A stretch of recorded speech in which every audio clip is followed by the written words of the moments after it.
आनंद एक अशी गोष्ट ज्याच्या शोधात आपण सगळेच असतो नाही का? पण गंमत बघा, तो कधी मिळतो तर कधी हातातून वाळूसारखा निसटून जातो. मग हा जो खरा, कायम टिकणारा आनंद आहे, तो असतो तरी कुठे? चला, आज आपण महर्षी पतंजलींच्या योगसूत्रांच्या मदतीने या चिरंतन आनंदाचं रहस्य उलगडून पाहूया. हा प्रश्न खरं तर आपल्या सगळ्यांच्याच मनात कधी ना कधी येतो. आपण आनंद शोधतो, कधी महागड्या वस्तूंमध्ये, कधी नात्यांमध्ये, तर कधी मोठं यश मिळवण्यात. पण तिथे तो खरंच सापडतो का? आणि समजा सापडला तरी तो किती काळ टिकतो, याचा कधी विचार केला आहे का? चला आपण या प्रश्नाच्या जरा मुळाशी जाऊया. बघा, शाश्वत आनंदाचा शोध हा कित्येक वर्षांपासून अनेक तत्वज्ञानांचा केंद्रबिंदू राहिला आहे. पण पतंजलींची योगसूत्र आपल्याला एक पूर्णपणे वेगळा मार्ग दाखवतात. बाहेर नाही तर आपल्या आतच डोकावून पाहण्याचा. पतंजलींचे योगसूत्र म्हणजे जणू काही मनाला समजून घेण्याची एक गुरुकिल्लीच आहे. आणि त्यातलं एक सूत्र तर इतकं महत्त्वाचं आहे की ते आपल्याला खऱ्या आनंदाचं खजिनाच जणू उघडून देतं. आता आपण हे जे काही समजून घेणार आहोत ते थेट मूळ ग्रंथातूनच, म्हणजे पतंजलींना नेमकं काय म्हणायचं आहे हे आपल्याला अगदी स्पष्टपणे कळेल. पाहूया तरी काय आहे हे सूत्र. तदा द्रष्टुः स्वरूपेवस्थानम, हे आहे ते सूत्र. दिसायला अगदी लहानसं आहे, पण याचा अर्थ खूप म्हणजे खूप खोल आहे. असं समजा की आपल्या सगळ्या प्रश्नांची उत्तरं यातच दडलेली आहेत. चला, याचा प्रत्येक शब्द फोडून समजून घेऊया, म्हणजे खरा अर्थ आपल्या लक्षात येईल. बघा, अशा प्राचीन सूत्रांचा अर्थ लावायचा असेल तर प्रत्येक शब्द समजून घेणं खूप महत्त्वाचं असतं. चला तर मग आपणही अगदी तसंच करूया. यातला पहिला शब्द आहे तदा.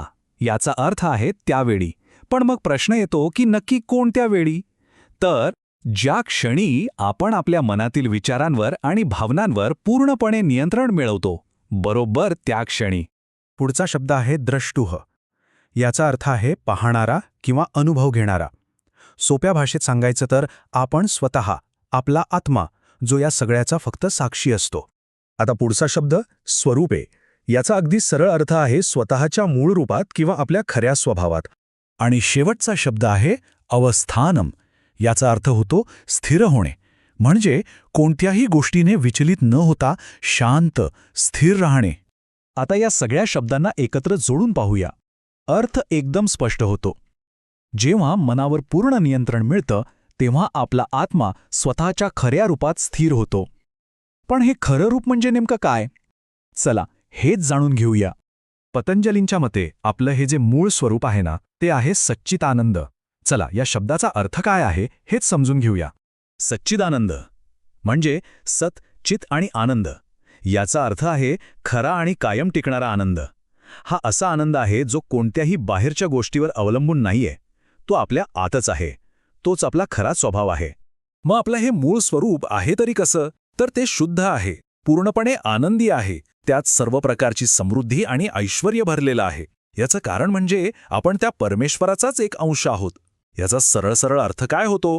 तर खरा आनंद मिळवण्यासाठी आपल्याला बाहेर कुठेही भटकण्याची गरजच नाही. तो आपल्या आतच आहे. पण मग एक साहजिक प्रश्न पडतो की जर आनंद हा आपला स्वभावच आहे तर तो आपल्याला नेहमी का जाणवत नाही? याचं उत्तरही पतंजलींनी दिलं आहे. यामागचं कारण असं आहे की आपल्या मूळ स्वरूपापर्यंत पोहोचायला आणि तो आनंद अनुभवायला मनावर पूर्ण नियंत्रण असणं खूप गरजेचं आहे. कारण जोपर्यंत आपलं मन इकडे तिकडे धावतंय तोपर्यंत आत्म्याचं खरं रूप दिसूच शकत नाही. आणि हे नियंत्रण मिळवण्याचा मार्ग कोणता? पतंजली अगदी स्पष्ट सांगतात की मनावर नियंत्रण मिळवण्याची ही शक्ती केवळ आणि केवळ योगाच्या अभ्यासानेच मिळू शकते. आपण आत्तापर्यंत पाहिलं की मनावर नियंत्रण मिळवलं की खरा आनंद मिळतो. पण जर हे नियंत्रण नसेल तर काय होतं, याचा विचार करणंही तितकंच महत्त्वाचं आहे.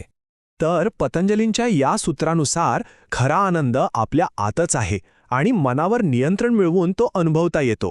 पण हे जे मूळ लिखाण आहे ते आपल्याला एका महत्त्वाच्या प्रश्नावर आणून सोडतं. जर हे नियंत्रण नसेल तर काय, याचा विचार नक्की करा.